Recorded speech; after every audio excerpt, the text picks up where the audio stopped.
Hello, I'm Maria Williams with the Collaborative on Health and the Environment. CHE enjoys bringing you the latest environmental health science through our partnership calls and webinars, science serves, publications, and social media. I would like to welcome everyone to today's CHE partnership webinar, which is titled Microplastics, an Emerging Threat to Global Ecology and Public Health. This is the third webinar in our series, The Effects of Plastics on Health. Our moderator today is Karen Wang, Director of CHE. We will leave time following the presentations for a brief Q&A session. You may type in questions through the Q&A feature available on the menu bar at the top of your window at any point during the presentations. After the presentations, our moderator will read out questions for our speakers to respond to. We will get to as many comments and questions as we can during the Q&A period. For those of you who called in on the phone, we have posted slides to accompany today's webinar on our website. You can download these by going to healthandenvironment.org. Please scroll to the bottom of the page and select today's webinar. On the webinar page is a link to the slides. Everyone on the webinar right now is muted with the exception of our moderator and our speakers. This webinar is scheduled to last for 60 minutes and is being recorded for our call-in webinar archive. With that, I'll turn things over to you, Karen. Great, thank you so much, Maria. Welcome everyone. As Maria mentioned, today is the third webinar in our series on the health impacts of plastics. We started off with plastic production and then looked at the research on food packaging. And today we're excited to hear from two researchers who are investigating the impacts of microplastics. Our first speaker is Dr. Chelsea Rochman. She's an assistant professor in ecology at the University of Toronto. Chelsea is going to give us an overview on the sources, contamination, and impacts of microplastics, especially the ecological implications of plastic debris in marine and freshwater habitats. She will also highlight some research her lab is doing on microfiber mitigation. Our second speaker is Dr. Stephanie Wright. She is a UKRI Rutherford Fellow in the Medical Research Council Public Health England Centre for Environment and Health, King's College London, and MRC Toxicology Unit. Her presentation will focus on potential pathways of microplastic exposure for humans and their potential to impact our health. So with that, I will give it over to Chelsea. And please, if you have questions, we are going to hold them all until the end of both presentations. So just type them into the Q&A box. Thank you. All right. Well, thank you all. So what I'm going to do is I'm going to talk a little bit about my own work, but also just kind of give a broad overview in general about what are microplastics and how are they contaminating the environment and what does that mean for wildlife. I think I have 20 minutes. I'm going to try to get through it all. So when I got interested in this field, and this may be the case for a lot of people that are on the webinar, is I first heard about the issue because I heard about the garbage patch. So this was the Great Pacific Garbage Patch that was introduced to the world around the early 2000s as kind of a floating island of trash in the middle of the North Pacific. We've learned a lot since this time. At this time, there was very little science. So if you go into a library search and you type in plastic debris or microplastics, you might get 20, 30, 40 papers. Today, you type in that and you get thousands of papers. And so the literature has increased tremendously. The people who are working on this from a scientific perspective have increased tremendously. And so we know that it's not just about the garbage patches. And we know that the garbage patch is not a floating island of big trash, but it's actually a soup of microplastics. And that this microplastic is not just in the middle of the ocean, but that it's globally ubiquitous. And today, when I think about microplastics, I don't even think of them as an ocean contaminant anymore. I think of them as a global contaminant. We know that the research started in the ocean. The term was coined by Richard Thompson in 2004. But as we've started to learn more about it, we've learned that the majority of it is coming from land, and on its way out to sea, it's stopping in terrestrial environments, it's getting trapped in rivers and streams, and it's making its way into lakes, and we're learning more and more about how it even cycles with atmospheric cycling. And so, as I said, it really is a globally ubiquitous contaminant. It's also an incredibly diverse contaminant. So when we ask questions like, how do we get rid of microplastic? Or what is the effect of microplastic to humans and wildlife? I don't really think we're asking the right question. It's a little too general. And in reality, when we ask these questions, we should be asking a second question about, well, what about the effects of a specific type? Or how do we get rid of a specific source? Because microplastics itself is an incredibly diverse contaminant suite of particles. And so we often describe them as either primary or secondary. Primary being microbeads, plastic pellets, things that are produced to be small.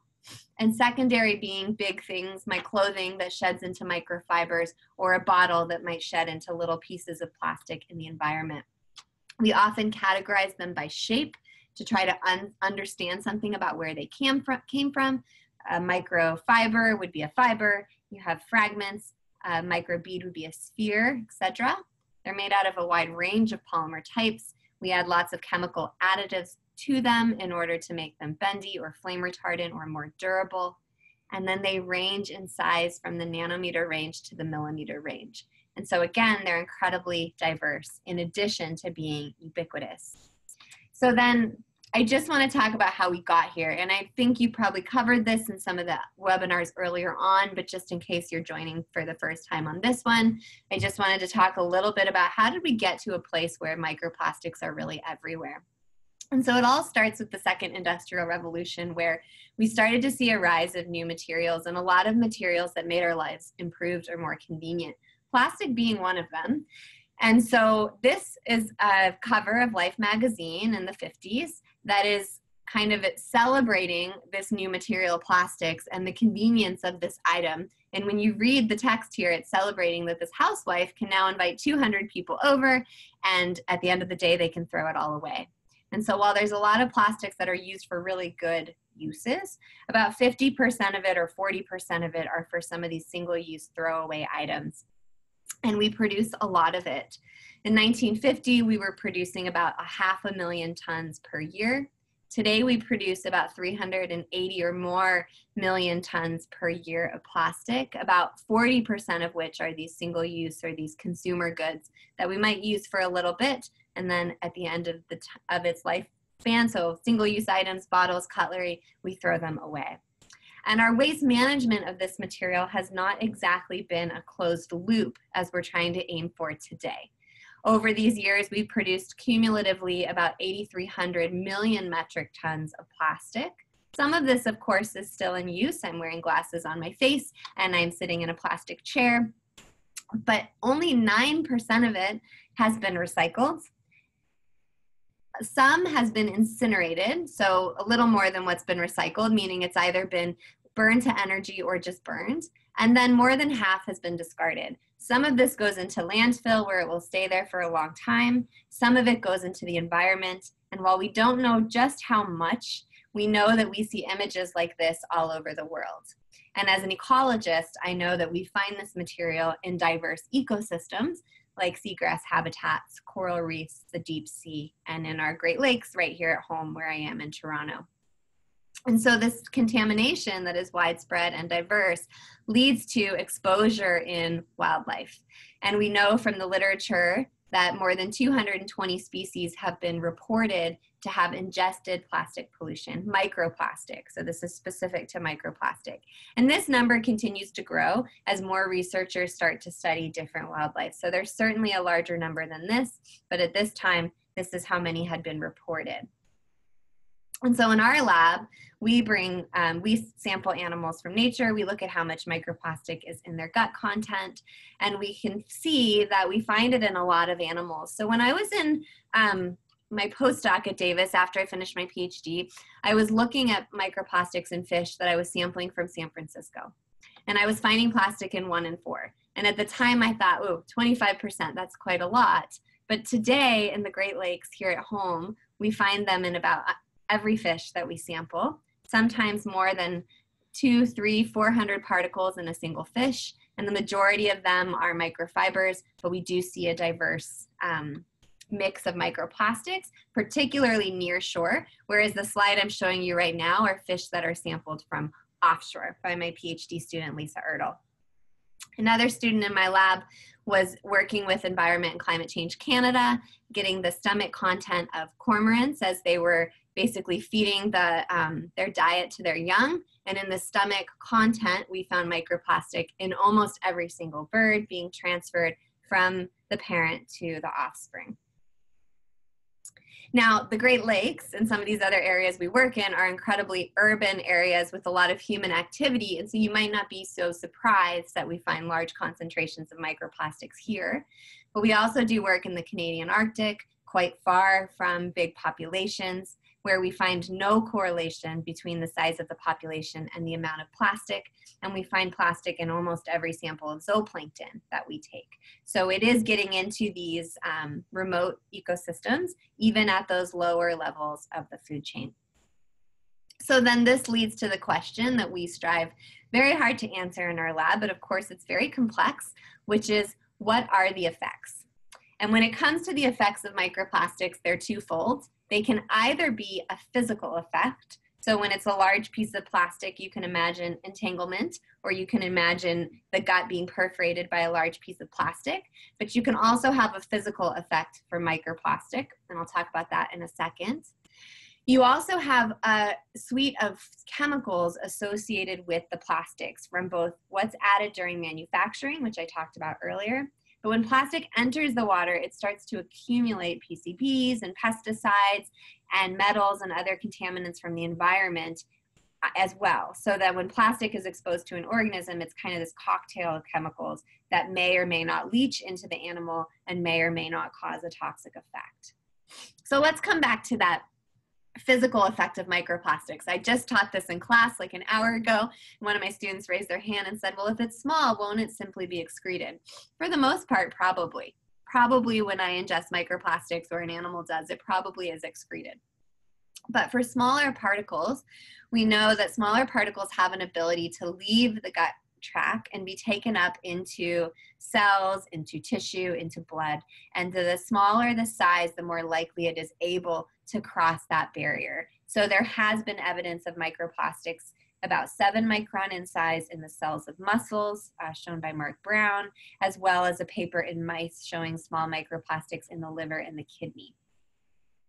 Then you have this chemical potential transfer. And so I know from my work and then some other work, Yang et al., some work done in South Korea, who have shown correlations between the amount of plastic in an area and the amount of flame retardant in the animal, and have seen that same flame retardant common on the plastic in the area, but not common in the food or in the water, suggesting that yes, plastics can be a source of chemical in nature, and that in some cases, you can actually detect it above the noise of all the other sources of chemicals. So you can have, again, this physical effect and this chemical effect. And when we try to understand what those effects are, we want to look across all of the levels of biological organization. So what do I mean by that? Well, if you think about all of the biodiversity or the life on Earth, the biosphere, you have communities of animals in particular places. So that's the top, that assemblage. You have the species level. You have a population of animals in a location, an organism. So it might cause death in an organism. But as you go lower, you have a suborganismal effect, which is more physiological. And so if something has an organ level effect, maybe it tears or perforates the digestive tract. If it's a cellular level, maybe it causes cell death.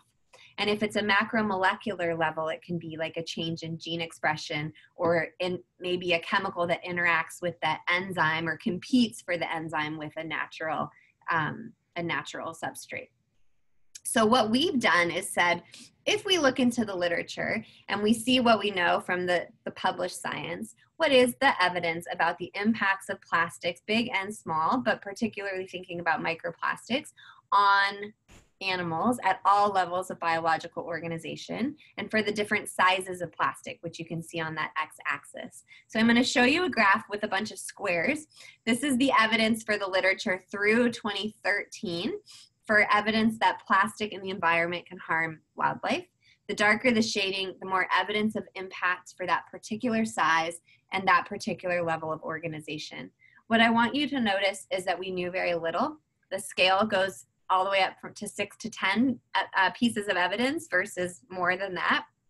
And you can see that for microplastics, the shading is a lot lighter, and that most of what we know are observations from wildlife with the larger plastic debris. And so with this, we essentially just made a call for more science. My student Kennedy and I have been going back through the literature to say, well, how has it changed? So if we go through all the literature through the end of 2017, that new chart looks like this. And so you can see that there are more people studying, testing, hypotheses about whether or not there's an effect of plastic at different sizes. And so you can see more evidence. You can see that our scale goes to a higher number of evidence, and that you can see people are asking questions about how it impacts an organism and a population. But as we start to learn more and we dose animals or we do tests in the lab to look at how plastic impacts animals, we also find non-detects, where you test a hypothesis about an impact and you don't find one. And so here for microplastics, we see almost just as much evidence of non-effect as we do of effect. And so this question comes back to why. So what we try to understand is what makes an effect detected versus not detected. Is it the type of the plastic? Is it the size? Is it the shape? Could it be the species we're looking at? Is it the concentration that we use, thinking about how that relates to what we find in nature, or is it the amount of time that they're exposed? And I think that the answer is yes, everything. And we're trying to understand what types of microplastics, so going back to that slide a while ago, what types of microplastics might be causing an effect, and what can we do about those? So as we dig into the literature a little bit more, so I just showed you that graph, we can also say, if we just look at the concentration of chemicals that are used in the studies along the y-axis, and the size of the plastic, for example, or the length of time that they're exposed, you can see that the smaller plastics tend to get the more evidence of effect detected. So we're continuing to tease this apart with different polymer type, different species, different effects, but I just wanted to give you a little sneak peek of what we're finding to show you that, again, it really matters what type of plastic and what size and what shape and what amount you're talking about. So of course, we do need more research, and I'd say that while we know that there's widespread contamination, we know that it can cause an effect, we're trying to understand a bit more about the mechanism and about what types may be more hazardous. And so it's really important that researchers continue to do both laboratory experiments and that are environmentally relevant, so use doses that are similar to what we see in nature, use a life stage that might be important to population growth or change, use a scenario that's similar to the way they'd be exposed in nature, and ask questions about reproduction, predator-prey dynamics, things that are going to be important to the ecosystem. It's also important that we start to scale up and think about how this may impact nature in general, so using mesocosm experiments, or in amazing places like the experimental lakes area in Canada, thinking about what happens if you dose a whole lake? How does that change the community structure and the ecosystem? So we have a lot to learn. So if I just kind of review, what do we still need to know in terms of the research on microplastics? In addition to better understanding the effects, if we want to do things in terms of mitigation, it's important to identify local entry points. Where is the microplastics coming from? What are the sources? Which is why we tend to categorize them by shape and type, so we can understand the source. We need to understand when it enters the environment, where does it go? How much is in the animal? How much is in the surface? How much is on the bottom, to think about mitigation or exposure to animals, and also understanding the fate of the chemicals. We need to understand the ecologically relevant impacts of microplastics by using different types of experiments at different scales. And then what Steph is going to talk about later is we do definitely need to start to understand the impacts to human health and food security. We know we're exposed, but we know very little about whether or not that matters. We also need to improve our methods for quantifying and characterizing microplastics in complex matrices. It's incredibly hard to pick small particles out of a sample. I have 25 undergraduates in my lab that spend a lot of time under microscopes. We need to improve the methods in order to make it more efficient and to make sure we also have really good quality analysis and quality control, since these contaminants are so ubiquitous. So we spend a lot of time thinking about method development and trying to make recommendations for how we might improve how we sample these. So for anyone who's on the call thinking about how we quantify microplastics, wanting to start a research program, already has a research program, I think that we definitely, as we sample, we need to use as clean of surfaces and containers as we can. We need to sample field blanks to understand how we might be contaminating our own samples as we sample. And the same thing in the lab, we need to have very clean laboratory practices and laboratory blanks, just like we do for analytical chemistry. We need to identify the chemical nature of the material as much as possible, so get at the polymer type so we can think about both source and effect, and then report our data in a way that makes sense across all of the different scientists in the field. So reporting it, whether it's particle count or mass or maybe both, saying what size we were able to look down to, and maybe making sure that we quantify our blanks into our samples by potentially blank subtracting. And this is really important when we think about effects. Why am I talking about method development?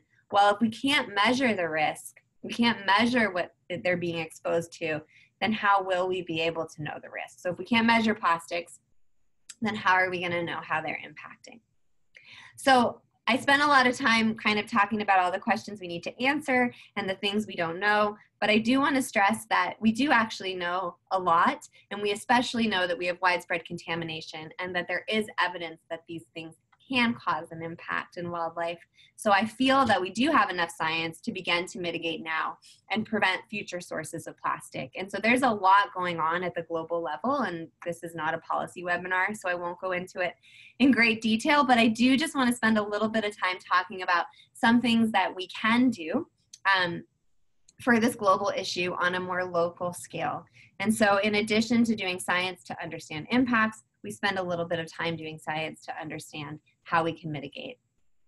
So when it comes to microfibers, we have a washing machine in our lab, and Haley and Jack, who are 2 undergrads, did laundry for a summer, measuring how many microfibers came out in the wash as they did laundry. So you can see the amount of microfibers in a normal wash over there under the control box and the graph that you can see on the left side of your screen.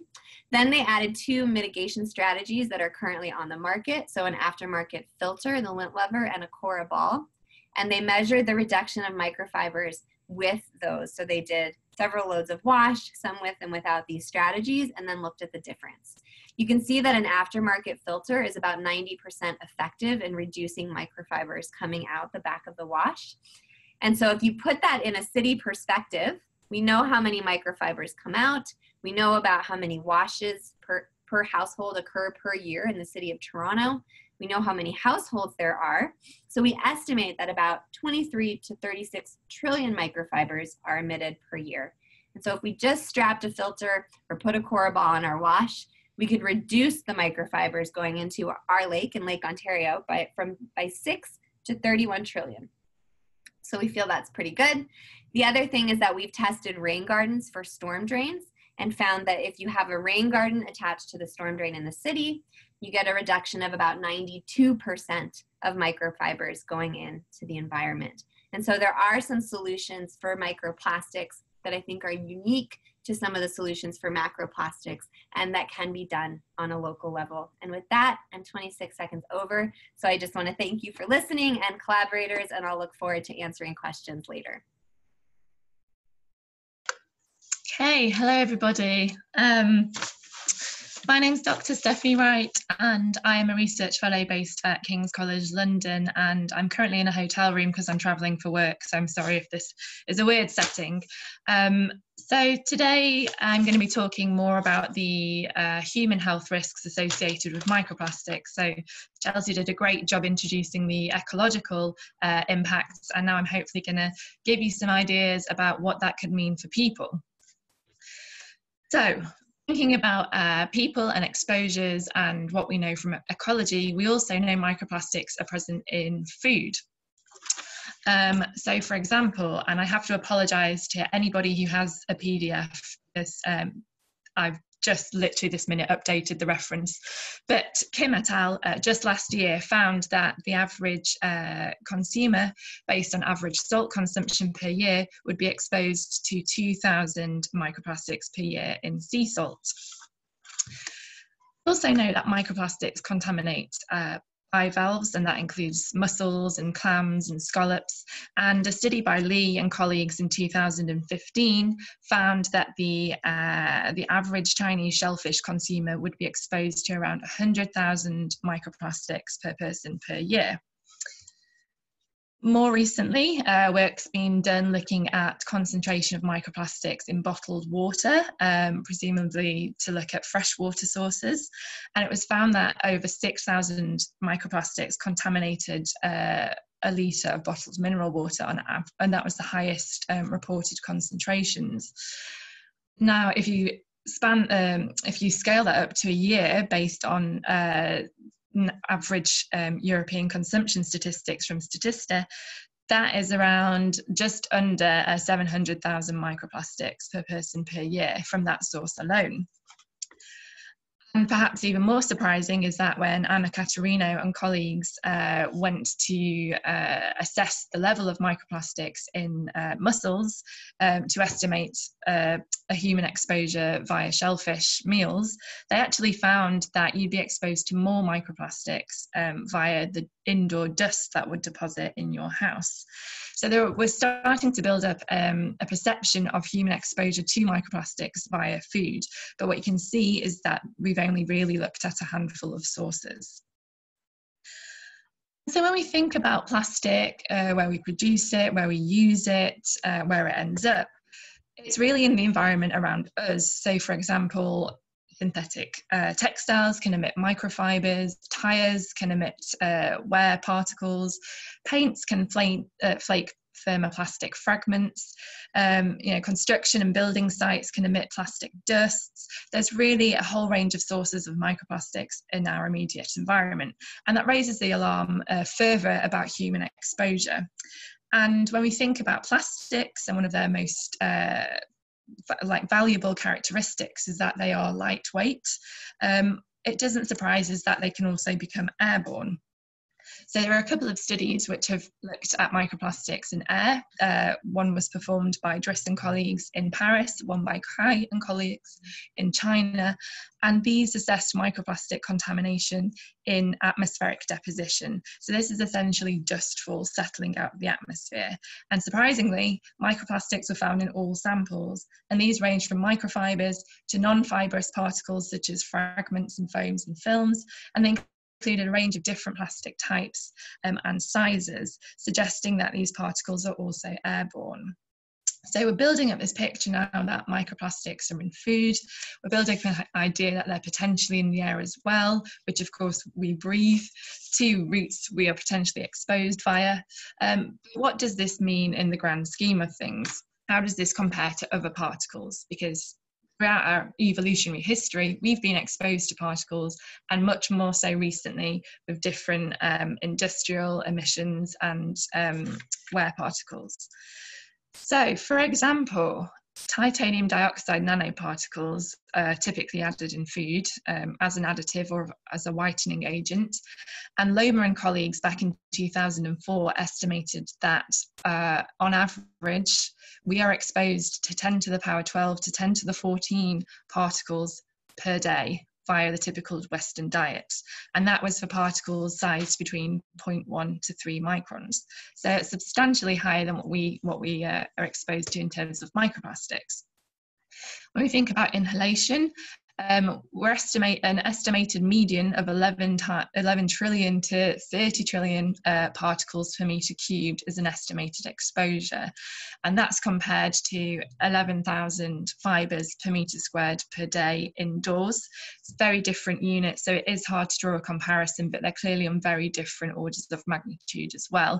And so we have a much greater exposure to ultrafine particles. Now, of course, these are ultrafine, so they are a much smaller size than what we can measure in terms of microplastics, and that incorporates a whole range of types of particles. So there could be plastics within there, but that's something we really don't know yet. So we have this knowledge gap in our microplastics exposure knowledge because we're technologically challenged, as Chelsea mentioned, by what we can measure. And that's because it's very user intensive. People have to spend hours at a microscope looking at particles. The spectroscopy methods we use for identification also take a very long time to do. And the resolution of those is only actually down to around a micron at the moment. So we've got a technological lag, and it's really, it's created this knowledge gap in terms of the size distribution of microplastics we're exposed to. So that's the point. We've only really done a few studies so far on a few different sources, and we're methodologically challenged. So whilst the exposures to microplastics seem low compared to other particles, I think there's a big picture that we've still not really looked at, or we've not been able to look at yet. So if these microplastics contaminate food or they contaminate the air, what does that mean for our exposure? Well, in the gut, there is, as Chelsea pointed out, there are routes of uptake for particles, and this mainly occurs in humans in the small intestine, in the lower portion that's known as the ileum. And there are these characteristic patches along the ileum which are known for particle uptake. So they're called the Peyer's patches, and they're lined with epithelial cells which actively uptake particles from the intestinal lumen. Now, when we think of plastics, or when we look at the literature for plastics, uptake has been proven for polystyrene, for latex beads, approximately 5 microns in rats. It's also been shown that polystyrene beads of around 50 nanometers can be taken up across the Peyer's patches and distributed via the blood, with a low bioavailability of around 1.7% in rats. So these mechanisms or these pathways are active across the Peyer's patches. But there's also another mechanism for particle uptake across the gut, which I think is probably more applicable when we think of microplastics and the sizes we've measured so far. And that's this method known as persorption. So persorption is where essentially the mechanical kneading of the gut movement when food's passing through can essentially knead persistent or resistant particles through areas of the single epithelial layer where you have lots of cell shedding due to that high turnover of cells that's characteristic of the small intestine. And so this is something that's been shown for a whole range of mammalian models, including dogs, and it has been shown for PVC particles, where particles up to 150 microns were measured in dogs, in the blood, in urine, and in other organs following ingestion. And what I think is important to say at this point is that whilst humans haven't been shown to, whilst microplastics haven't been shown to cross the human gut, persistent starch particles have. So starch particles up to around 130 microns in diameter have been measured in human blood following ingestion in controlled studies. The rate of this happening is low, so 0.002%, so it's a very low probability in terms of it happening, but it's still a plausible mechanism, which I think is worth thinking about or considering. If we think about that low absorption rate of 0.002% and we apply that to the highest microplastic concentration found in bottled water, which was just over 6,000 particles, that would be the equivalent of less than a particle being able to cross the gut wall following ingestion, or the equivalent of around 14 microplastics crossing the gut wall via that mechanism per year. So at the moment, based on the knowledge we have, we can anticipate a low accumulation or a low absorption, if you like, of microplastics. What about distribution in the gut then? Once those microplastics have crossed the gut epithelium, what might happen to them? Well, again, it's been studied in rats for latex microbeads, this time 1.2 microns in diameter. And whilst uptake mainly happened across the Peyer's patches, they were also found heavily distributed in the underlying mesenteric lymph nodes as well. Polystyrene nanoparticles, as previously mentioned, were found to distribute to the kidney, heart, stomach, and intestine following ingestion. And the PVC particles I mentioned that were able to cross the gut wall in dogs ended up in being measured in blood, bile, urine, and cerebrospinal fluid, suggesting that these polymeric particles can become circulated systemically, potentially accumulating in target and secondary tissues. But this is all very heavily influenced by surface chemistry and size, which is very variable in plastics. And these have all been performed mostly on polystyrene beads, microbeads and nanobeads, which, as we know, aren't really representative of what we encounter in the environment, and this really highlights a key knowledge gap we need to explore. So what about the air? If microplastics contaminate the air, are we exposed? Do they enter our airway? Does it matter? Well, for those of you who aren't familiar with this, it's all dependent on aerodynamic diameter. So typically anything above 10 microns and up to around 100 microns in size, if it enters your mouth, will deposit fairly rapidly and you'll swallow it. And the same in your nose, anything between around 10, 30 microns will be deposited in your nasal cavity. Any particles of an aerodynamic diameter of around 6 microns can be deposited in the larger conducting airways. And particles with an aerodynamic diameter of around 3 microns can be deposited in the smaller airways, which we know as the deep lung or the alveolar. Now, in those two regions, we have developed clearance mechanisms. So in the upper airway, we have a mucociliary escalator, which is essentially cilia-lined cells and mucus, which periodically rapidly clear any particles that do deposit there, and that can occur within a few hours.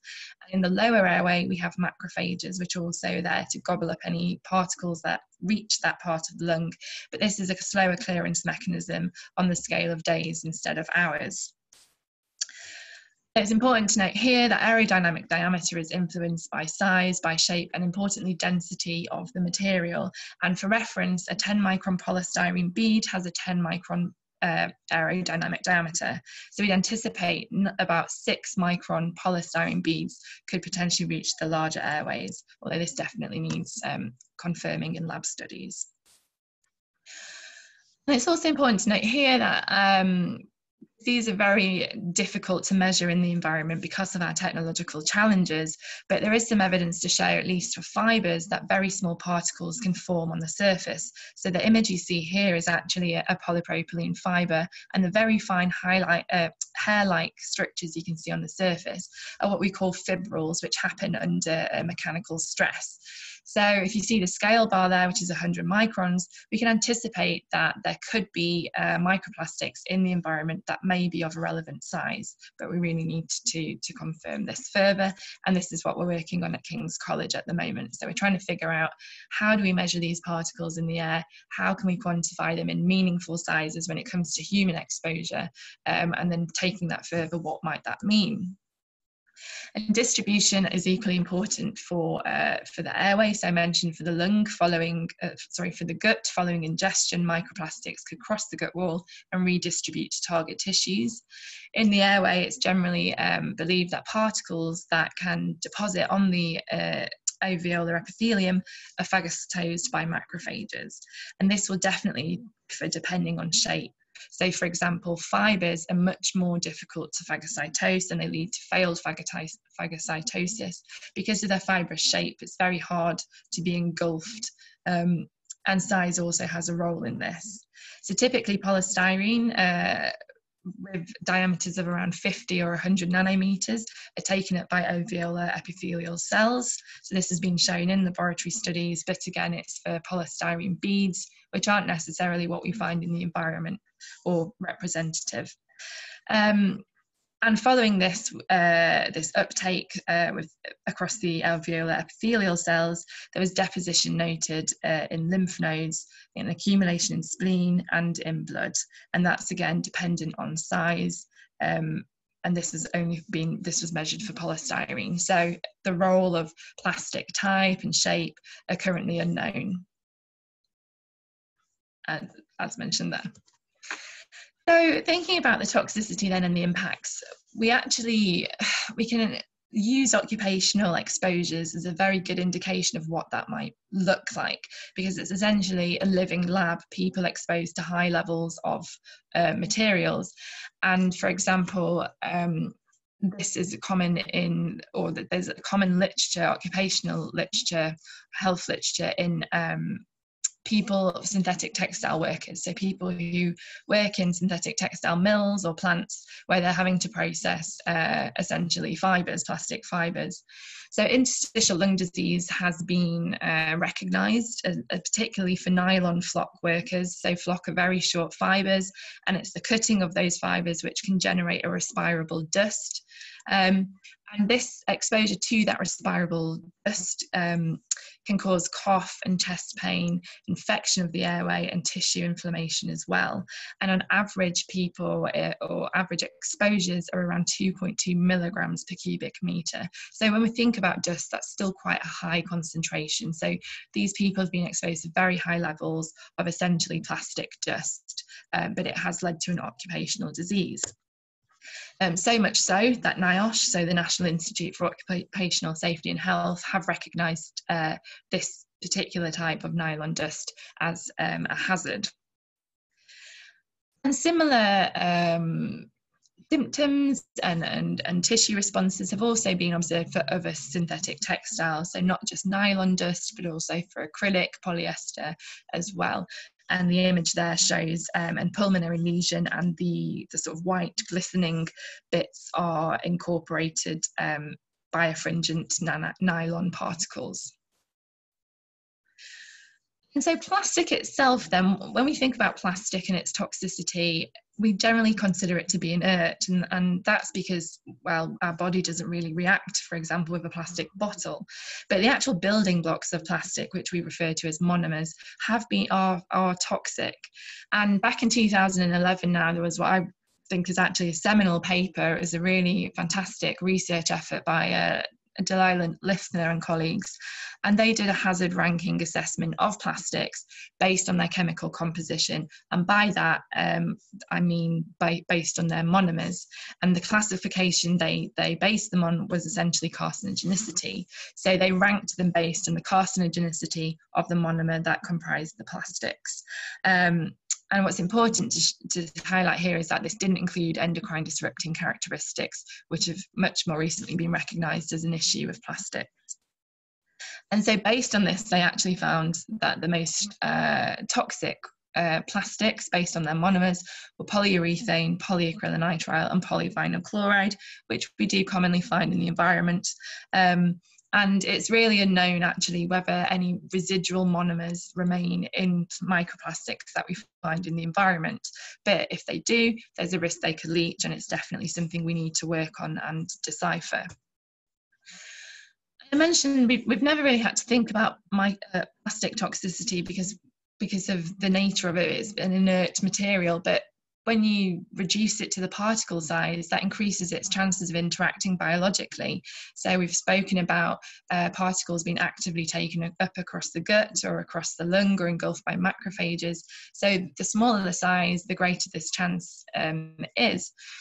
And there is a few older bits of literature that have looked at plastic particle toxicity. So, for example, back at the end of the 70s, Agarwal and colleagues, they exposed rats to high levels, to around 25 milligrams, so a set dose of microplastics over increasing durations.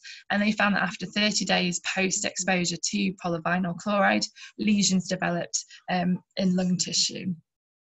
And this is also something that's been mirrored in the 90s. So Hersterberger found that rats that were exposed to up to 60 milligrams per cubic metre of polypropylene fibres via inhalation showed a dose-dependent increase in pulmonary macrophages and granulomas. And that was up to 90 days post-exposure.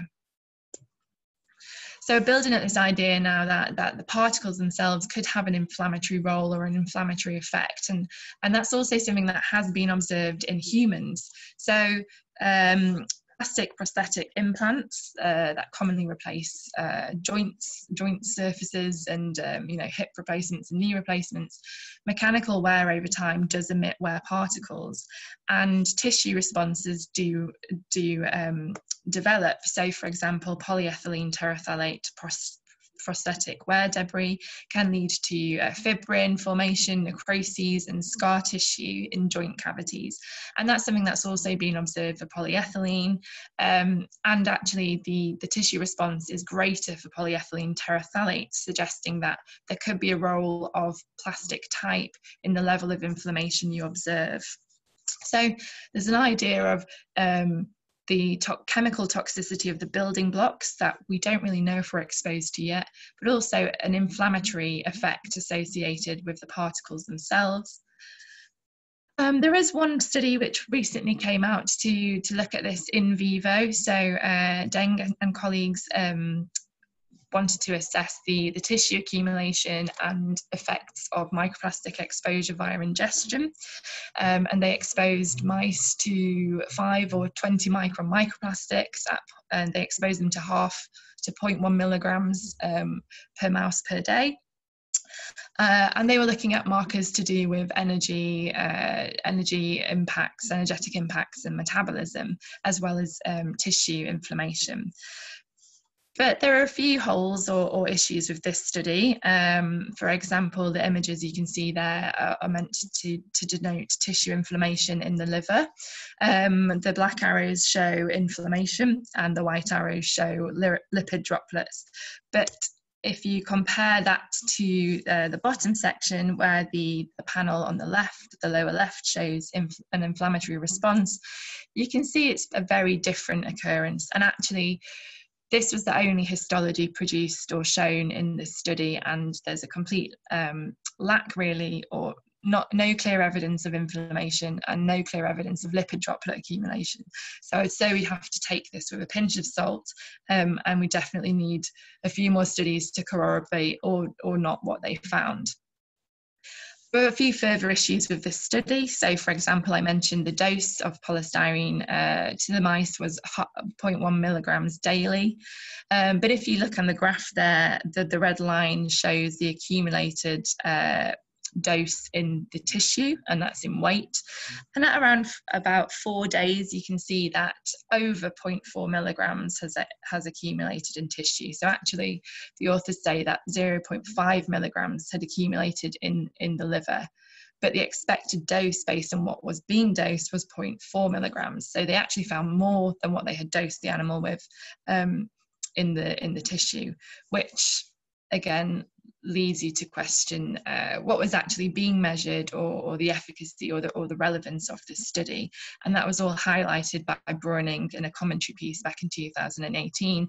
And I guess it really just flags that when topics get hot, like microplastics, it's easy for things to be published or the science to slip. And so at the moment, I think we need to tread carefully with the accusations or the conclusions we draw, because I think really we still aren't any closer to deciphering human health impacts following that study. And so lastly, there's the role of chemical, or the potential for chemical toxicity. So for example, Chelsea mentioned the additives that are included in plastics. It isn't known whether residual additives are still in microplastics following their degradation pathway and aging in the environment, but a couple of studies have estimated human exposure to chemicals via microplastics.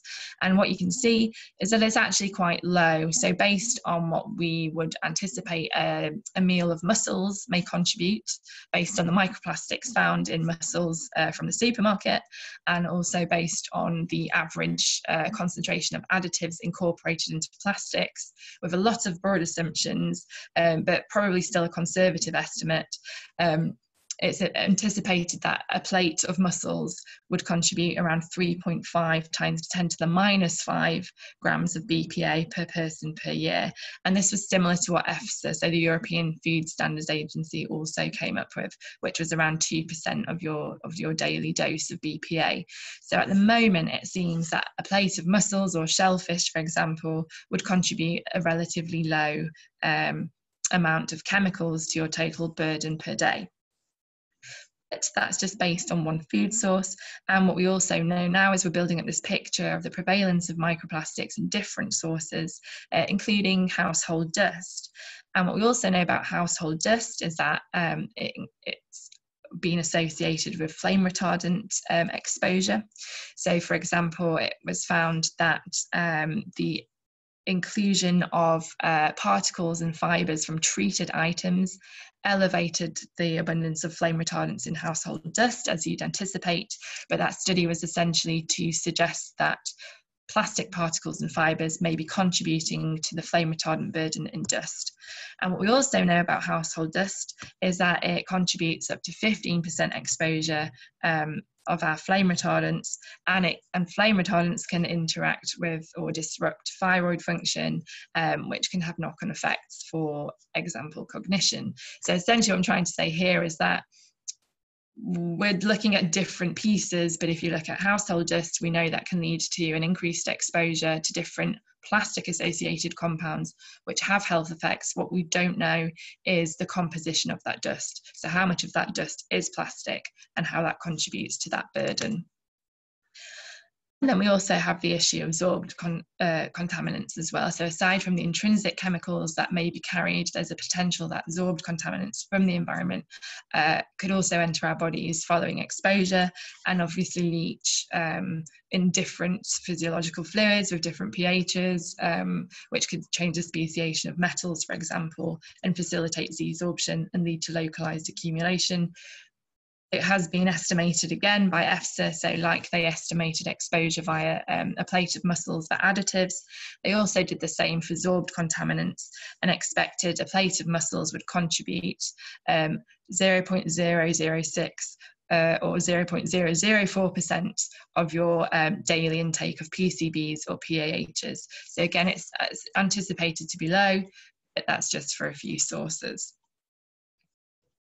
So in summary, because I think I've gone over and I'm very sorry about that, but to summarise, there's essentially very sparse evidence for dietary and airborne microplastic exposure. We've really only looked in a few different compartments, and we're technologically challenged by what we can see. But different modes of particle uptake are plausible based on previous studies for both the lung and the gut, but this has been unstudied for representative microplastics. So when we consider shape, weathering state, different types of plastics. It's apparent from other studies that nanopolystyrene at least can distribute beyond the portal of entry to secondary tissues, so that's been observed for both the lung and the gut. And based on occupational exposures, high concentrations of plastic dust can cause an occupational lung disease. This may be linked to the inflammatory effects that can arise from microplastics, as has been observed in situ in response to plastic wear debris. And there's also a potential for a vector effect, although we're really still trying to figure this out, and the few sources that have been assessed suggest that this may be a very small effect. So I think Chelsea did a great job summarising the knowledge gaps, or how we need to move forward. And I've called them knowledge holes because I think we're really only at the beginning and it's a huge area. But just things like, what's the human daily intake look like? What are the kinetics and distribution post-exposure? What happens if we include representative microplastics? So for example, fibres or fragments. And what happens if we look at biologically relevant sizes? But obviously this is still a mismatch with regards to what we can measure in the environment. I think negative controls are really important, you know, for measuring an effect of a particle. Is it to do with the plastic, or is it just because there are a lot of particles present? And for me, the key thing with human health is, what is a low exposure perhaps going to do over an entire life course? So thank you very much. I'm very sorry I ran over and I sped through a few bits. I didn't anticipate it taking that long, but thank you for your time. Great, thank you so much. I think, Chelsea, we have a question for you first. Thank you for this great presentation. My question is, what happens to the microfibers that are trapped from the washing machines? They're still, quote unquote, in the environment, and now they are microplastics, even harder to sort for reuse, right? No, when they're trapped in the washing machine, they'd go in the landfill. So it's not perfect, but you are diverting it from the environment into your trash can, which then goes into your landfill. When they're not diverted, they go into the wastewater treatment plant, some of which settles into the sludge, some of which stays in the final effluent. Sludge is sometimes land applied, and the final effluent goes out into the lake, stream, river, whatever it is. So by capturing them in the wash, you're diverting them from the environment, even though the landfill, of course, is not as nice an option as some others. Yeah. There's one question for you, Stephanie. Is anything known about how microplastics might affect different populations, such as the health of children or populations in, riverine areas, since there are a lot of water bodies? No, so I think one of the key things I forgot to say at the start really is that there are no studies published which have gone out to look at environmental microplastics and human health, whether that's looking at a study population or lab exposure. So it is really a sparse field in terms of studies that have purposely gone out to address any of these issues. And we're trying to do it at King's at the moment. But I think for me, in terms of susceptible populations, I always think more about particles and people who might have a compromised ability either to clear particles from the lung or people who have a leaky gut, for example. So are there people who have who are predisposed to enhanced particle uptake or accumulation? Those are two sorts of groups I think were vulnerable. Not sure about children, maybe. I know it was suggested by Driss and his colleagues who did one of the deposition studies, because they're crawling on the floor, and maybe if there's dust settled out from the indoor air, they're more susceptible to touching it, putting it in their mouth. So that could definitely be a susceptibility. And then, there are lots of places in the world that have higher plastics usage, but perhaps with less infrastructure to process it. So where you've got open landfill with degrading litter, spontaneous combustion, people picking the litter. I think there are a few different people you could consider, but it's all conjecture right now. Yeah. Stephanie, what about low dose and cumulative impacts of EDCs? I think you mentioned that a little bit. What is the daily dose of BPA, PCBs, et cetera, and how is it accurately determined? So, and I guess that's with respect to via microplastics. So that was based on calculations in a couple of studies. If I go back to the slide. So it's based on the average number of microplastics found in a portion of mussels. I think it's 225 grams of mussels, and that's based on the abundance reported for a Chinese study which looked at shellfish. So it's kind of like a worst case scenario because that was where the highest concentration was found. And then using the most common polymer type, the most common density, and using the most common size class, you can essentially calculate a volume or an average volume and assign a density, so you then can calculate a mass of microplastics per portion of shellfish. And then the contaminants were assumed so for the additives, it was an average of 4%, which was calculated as an average mass per mass of additives in plastics. I have two questions that hopefully you can answer real quick, Stephanie. Is there any evidence of microplastics crossing the blood-brain barrier? And then another one asking if there's evidence that they can cross the placenta and reach the fetuses in pregnant women. Yes, so I believe there is evidence for nanoplastics crossing the placenta.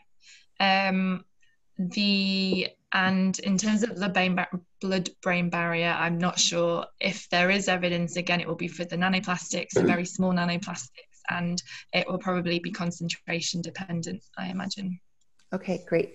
Chelsea, there are two, I think this is going to be our last question because we're out of time, but a couple of people have asked about rain gardens. Can you explain that a little bit more? Yeah. And then I also have a quick follow-up question, but do you know if water treatment plants are looking at any options as well? Sure. Yeah. So, so I kind of had to speed through the rain garden thing because I looked at the time, but basically it's a different word for a bioretention cell, which may also not be a word that people are familiar with. But essentially what normally happens is road runoff or water runs off the road and goes into a storm drain and then flows into the river. This is literally a garden with soil and rocks of different sizes and then vegetation on top of it, which is just a buffer zone that as the particles pass through, or chemicals, the chemicals bind to the soil, the particles get stuck in the filter, if you will, of the soil and the particle and the sediments, and then are trapped. So in San Francisco, there's actually at El Cerrito Rain Gardens is the picture I showed. So there's a couple places that have that. So we've tested the effectiveness.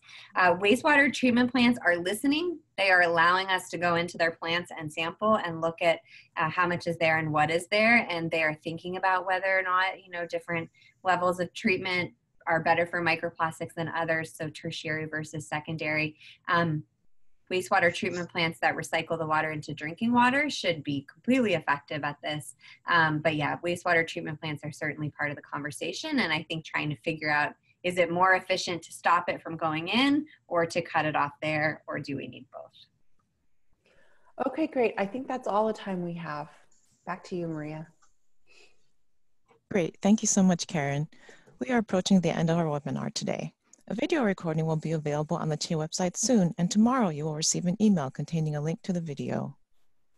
CHE's next partnership call from the CHE Alaska Partnership will take place next Wednesday, February 6th, and is titled "The Latest Science on Exposures and Adverse Health Effects Associated with Flame Retardant Chemicals." CHE's next webinar from today's series, "The Effects of Plastics on Health," will take place Thursday, February 28th, and is titled "Bioplastics, Investigating Opportunities and Challenges." To learn more and to RSVP, please visit our website at healthandenvironment.org. If you are new to CHE and would like to stay updated about upcoming events and more, please sign up to receive our newsletter by selecting the Join Us tab at the top of any page on our website. Additionally, if you appreciate these CHE partnership webinars bringing you the latest environmental health research for free, we encourage you to support CHE's ongoing work by making a tax-deductible donation via our secure website. Again, our website is healthandenvironment.org. With that, I would like to thank our speakers once more for taking the time to present today, and Karen for her excellent moderation. Thank you for joining us, and have a great day.